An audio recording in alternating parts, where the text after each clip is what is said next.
அவதூறு என்னங்க? அது இருந்த பாட்டுங்க.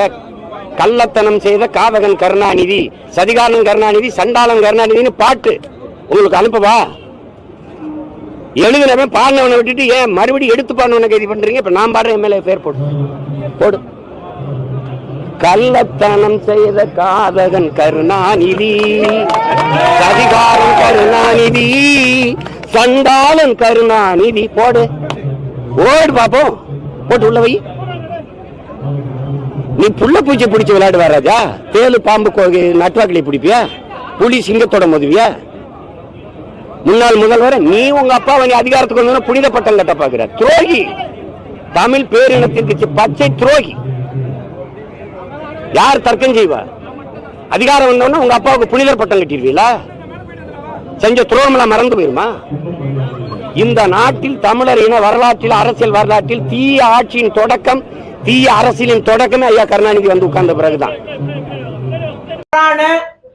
சொற்களை உபயோகப்படுத்தி பண்றது, ஒரு உண்மைக்கு புறம்பான செய்திகளை சொல்றது, வேணுமனே பிரச்சனை உண்டாகட்டும், சட்ட ஒழுங்கு பிரச்சனை உருவாக்கணும்ன்றது பேசுறது இது ஏற்கத்தக்கதல்ல.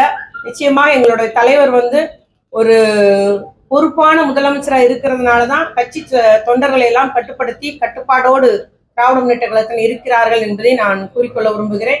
அதே போல அவருக்கு பணம், அவருடைய கட்சிக்கு பணம் எல்லாம் எங்க இருந்து வாங்குறாருன்றது உங்களுக்கு எல்லாம் தெரியும்னு நினைக்கிறேன். இலங்கை தமிழர் பிரச்சனையை முன்னிறுத்தி உலக அளவுல பல்வேறு நிதி அவர் நன்கொடையாக அவருடைய கட்சிக்கு பெற்று வருகிறார். அதனால எப்படி இலங்கையில நம்ம ராஜபக்சே எதிர்க்கிறோமோ அது போல தமிழ்நாட்டுல திராவிட முன்னேற்ற கழகத்தை எதிர்ப்பாக நாம் காட்டிக்கொள்ள வேண்டும் என்பதற்காக ஒவ்வொரு கட்டத்திலும் திமுகவையும் திமுக தலைவர்களையும் அவதூறாக அவர் பேசி வருகிறார் என்பதை நான் குறிப்பிட்டு கூற விரும்புகிறேன்.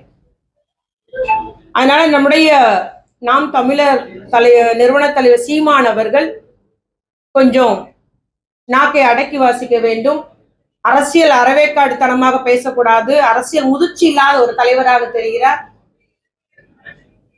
தமிழ் சமூகத்தை தவறான தகவல் மூலம் அவர் தவறாக வழிநடத்தி வருகிறார் என்பதை மட்டும் நான் இங்கு கூறிக்கொண்டு, பச்சுவந்தி போல இன்னைக்கு ஒண்ணு நாளைக்கு ஒண்ணு, இன்னைக்கு ஒரு ஆதரிச்சு பேசுறது, நாளைக்கு மாற்றி பேசுறது, எதிர்த்து தான் பேசியது என்னவென்றே அவர் தெரியாதபடி பேசி வருகிறார் என்பதை நான் கூறிக்கொண்டு, இவர்கள் அரசியல் தலைவருக்கே தகுதியானவர் அல்ல, அரசியல் பண்பாற்றவர், தரமில்லாத ஒரு அரசியல் நடத்தி வருகிறார். இவர் எங்களுடைய தலைவரை பற்றி பேசுவதற்கு இவருக்கு அருகதையே கிடையாது.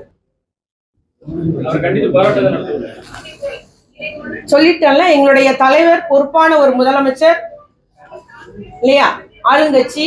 அதனால எங்களுடைய முதலமைச்சருடைய அந்த கண் அசைவுக்கு ஏற்பதான் எங்களுடைய தோழர்கள் தொண்டர்கள் செயல்படுவார்கள்.